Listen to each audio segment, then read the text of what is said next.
नमस्कार, आर्य न्यूज देख रहे हैं आप। मैं हूं आपके साथ पल्लवी सिंह। खबरों की शुरुआत करेंगे बॉलीवुड के किंग खान शाहरुख खान से। बता दें आपको कि बॉलीवुड अभिनेता शाहरुख खान रविवार की देर रात को मां वैष्णो देवी के दरबार में हाजिरी लगाने पहुंचे हैं। दरअसल उनकी फिल्म पठान अगले महीने रिलीज हो रही है और दूसरी ओर इंटरनेट मीडिया पर उनकी फिल्म के बॉयकॉट करने के लिए अभियान भी शुरू किया जा चुका है। ऐसे में माना जा रहा है कि इस विरोध को शांत करने के लिए ही वो मां के दरबार पहुंचे हैं। इससे पहले वो 2 दिसंबर को मक्का भी गए थे। और आपको बता दें कि इंटरनेट मीडिया पर चल रहे अभियान के कारण लगातार हिंदी फिल्मों को बॉक्स ऑफिस पर पटकनी खानी पड़ रही है और कई बड़े बजट की फिल्में फ्लॉप हो चुकी हैं। ऐसे में बॉलीवुड कलाकार बहुसंख्यक समाज को लुभाने के लिए हर संभव प्रयास कर रहे हैं।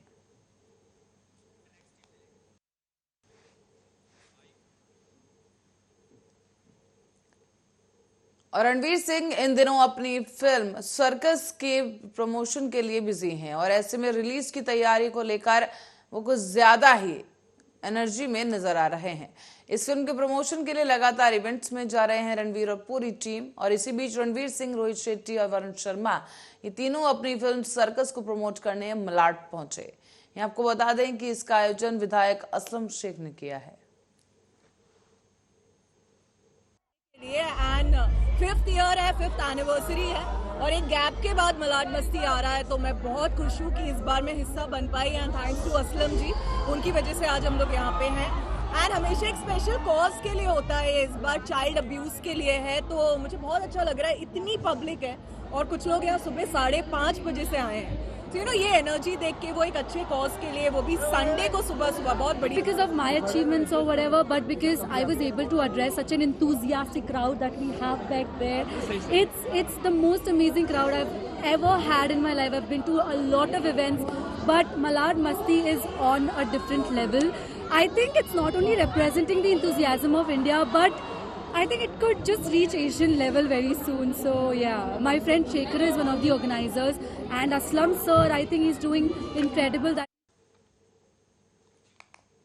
और अब आपको बता दें कि शिंदे गुट शिवसेना के प्रवक्ता और पूर्व विधायक कृष्ण हेगड़े ने बताया है कि निर्भया निधि के तहत बोलेरो गाड़ियों की खरीद में हेराफेरी का आरोप लगाना बेबुनियाद आरोप है। केंद्र सरकार ने करीब 5,700 करोड़ का निर्भया निधि आवंटित करते घोषणा की है और इसमें से करीब 3,700 करोड़ राज्यों को दिए गए हैं। इसमें महाराष्ट्र को 370 करोड़ मिले हैं और 270 से 300 करोड़ रुपए महिलाओं की बेहतरी के लिए खर्च किए गए। विपक्षी सिर्फ बोलेरो के उपयोग की बात कर रहे हैं, जबकि वो बोलेरो भी महिलाओं की सुरक्षा के लिए इस्तेमाल की जाती है।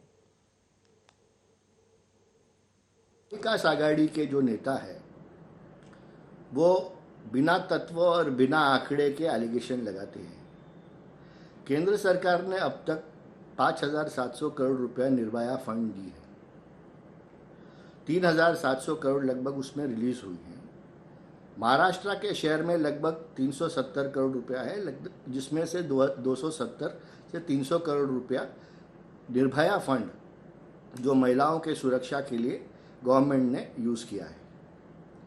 अभी महाविकास आघाड़ी के नेता 3 करोड़ रुपए के बोलेरो लेके, जो 30 गाड़ी का मूल्य कॉस्ट है, हाकार मचा रहे हैं।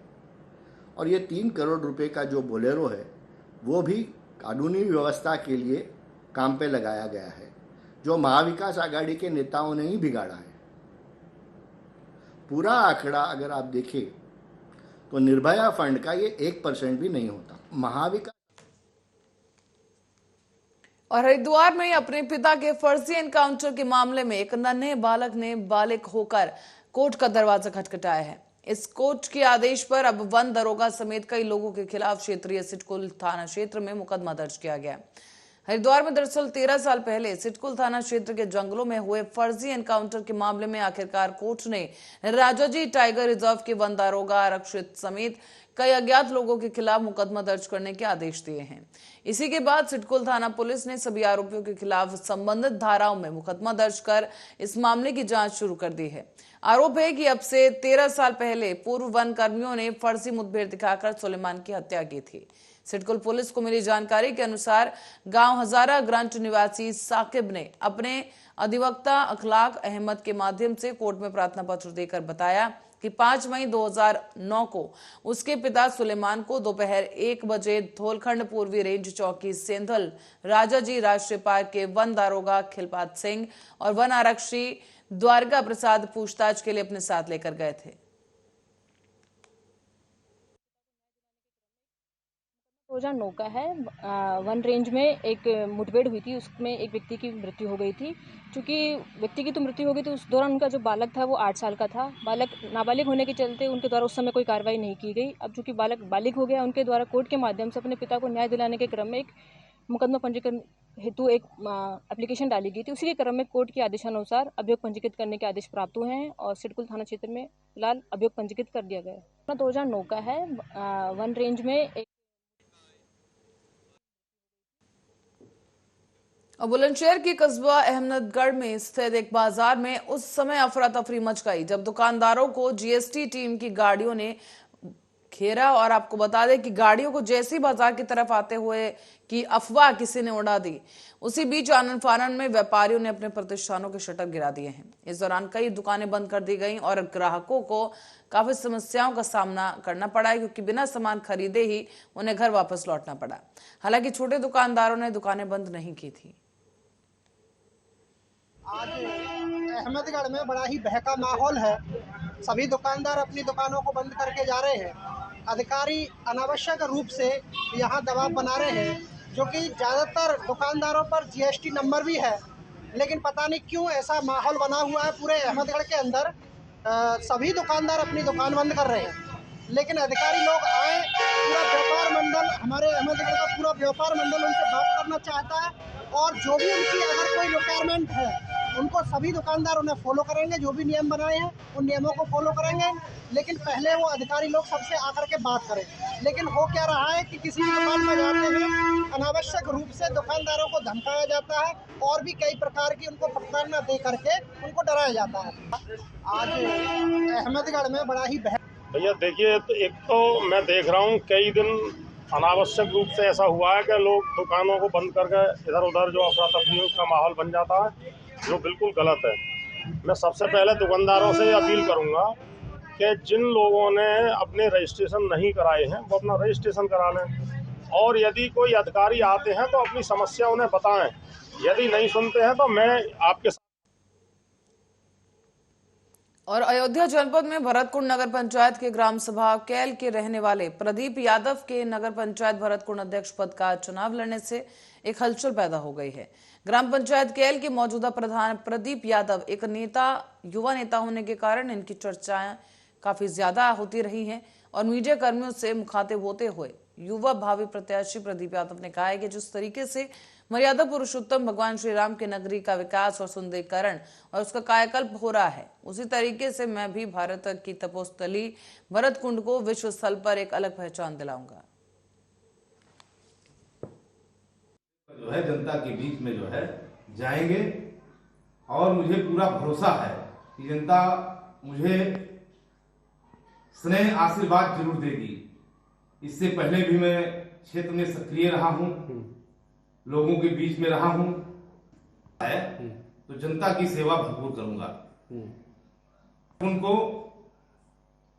विस्तारित। और अब खबर रायबरेली से है। यहां गैस सिलेंडर लीकेज होने की वजह से घर में आग लग गई है। बता दें आपको कि सिलेंडर बदलते समय लीकेज शुरू हुई और इस लीकेज होने के कारण ही इस घर में आग लगी है। किसी तरह आनन फानन में गैस सिलेंडर को घर से बाहर फेंका गया, रिसाव रोका गया किसी तरह, और इसके साथ ही आपको बता दें कि घर में आग लग गई और इस तरह से आग पर किसी तरह काबू पाया गया।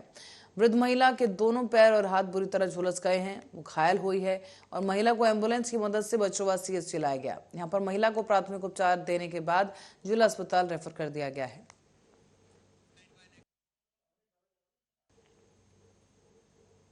और कानपुर देहात में स्टेट जीएसटी की टीम और व्यापारियों में झड़प की खबर सामने आई है। लगातार छोटे व्यापारियों के संस्थानों पर छापे से तमाम व्यापारी गुस्साए गए हैं और ऐसे में जीएसटी के अधिकारियों और कर्मचारियों को गुस्साए व्यापारियों ने घेर लिया है। जीएसटी टीम ने आज गरीब अंडे वाले और ठेले वाले, खासतौर पर सब्जी बेचने वाले, यहाँ के लोगों के ऊपर छापेमारी की थी और इसके बाद जीएसटी की टीम को अकबरपुर के व्यापारियों ने धक्के मारकर वहां से भगा दिया है।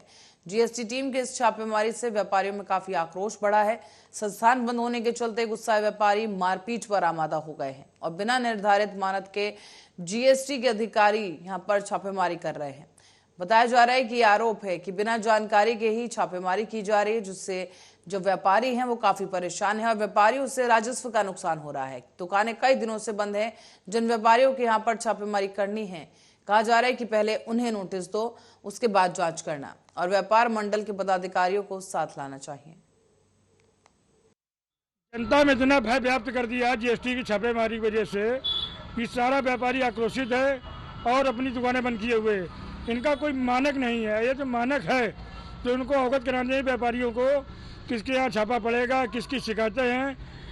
बिना शिकायत के शिकायत पे जा रही, सत्यता की शिकायत पे जा रही, लेकिन लोगों में इतना भय व्याप्त है, पूरी मार्केट बंद हो जाती है। जिले की पूरी मार्केट बंद है 4 रोज से। जाते एक कस्बे में 10 कस्बों में भगदड़ मच जाती है और किसी के दुकानदारों को चोट खा रहे हैं, कस्टमर चोट खा रहे हैं।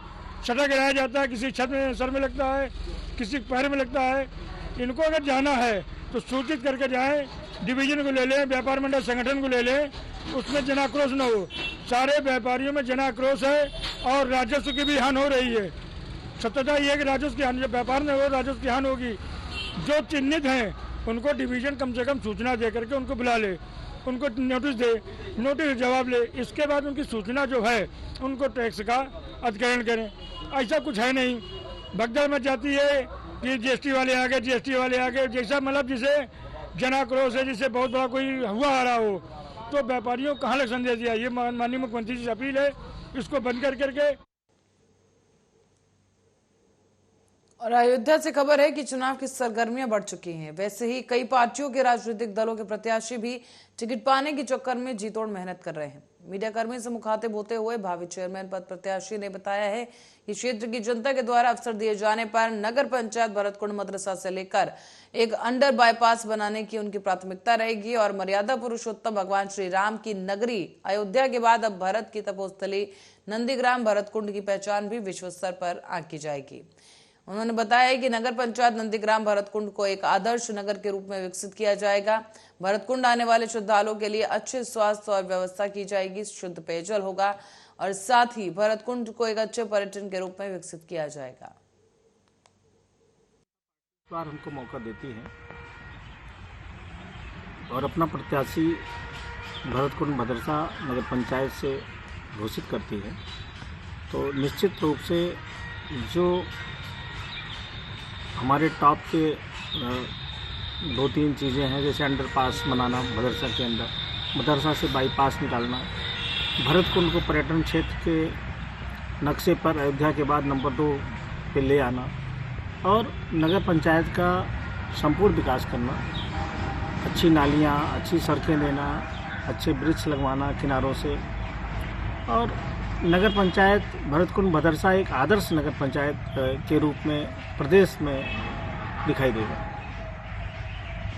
देखिए, मर्यादा पुरुषोत्तम भगवान राम की भरत जी की तपोस्थली है और रामराज की स्थापना मर्यादा पुरुषोत्तम भगवान राम ने तभी कर पाए थे जब भरत जैसा भाई था उनके पास। और भरत जी की तपोस्थली होने के नाते तो इसका विकास मतलब कुछ कहना ही माननीय मुख्यमंत्री जी के संज्ञान में है और मुख्यमंत्री जी खुद चाहते हैं कि अयोध्या के बाद भरतकुंड का स्थान हो और भरतकुंड। खबर अब हरिद्वार से है, जहां खनन विभाग की लगातार कार्रवाई से हड़कंप मच गया है। प्रदीप कुमार जिला खनन अधिकारी हरिद्वार के नेतृत्व में ये छापेमारी की गई और इस दौरान 2 स्टोन क्रशर और अवैध खनन सामग्री से लदा एक ट्रैक्टर सीज कर दिया गया है। बता दें कि कटारपुर में स्टोन क्रशर में रात को बुग्गियों के माध्यम से अवैध उपखनिज क्रय की सूचना प्राप्त हुई थी और इसके बाद अचानक से जब निरीक्षण किया गया और खनन अधिकारी नायब तहसीलदार फिरपुर के नेतृत्व में जब यहां पर टीम पहुंची तो राजस्व विभाग और खनन विभाग की टीम के द्वारा कटारपुर में स्थित शिव शक्ति स्टोन क्रशर की जांच की गई।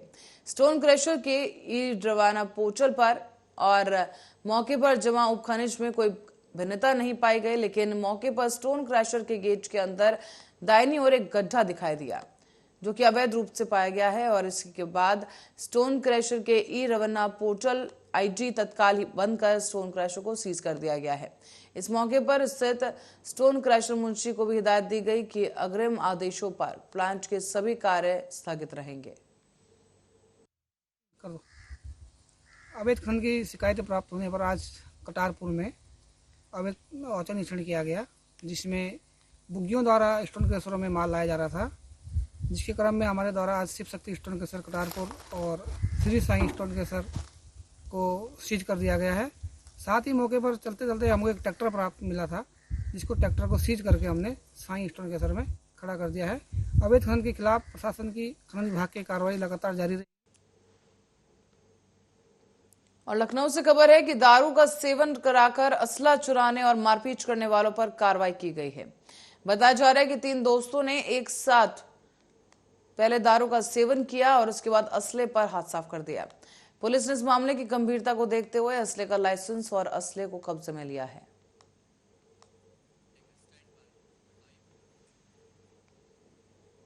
बीजेपी नेता किरीट सोमैया ने अब ट्विटर के माध्यम से बताया है कि वो आज अलीबाग मुख्य कार्यकारी अधिकारी को मिलकर ठाकरे परिवार के द्वारा अलीबाग में लिए गए 19 बंगलों की जांच की मांग करेंगे।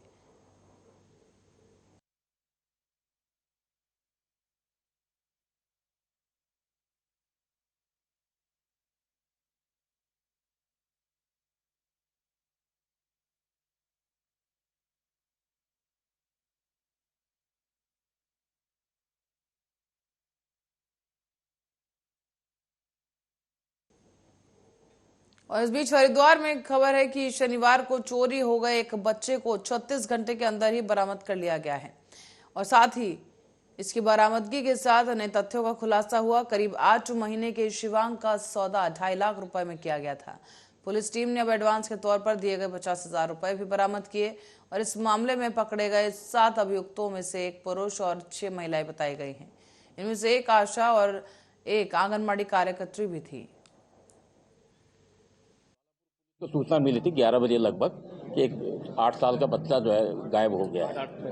8 महीने का बच्चा गायब हो गया। तो इसी सूचना पर तत्काल थानाध्यक्ष थाना प्रभारी हमारे ज्वालापुर और उसने एसओजी डॉग स्क्वाड और सबको सूचना दी और पुलिस टीम वहाँ पहुँची। सीसीटीवी और हमारे एसओजी की टीम के समग्र प्रयास से आज बच्चा को रिकवर कर लिया गया।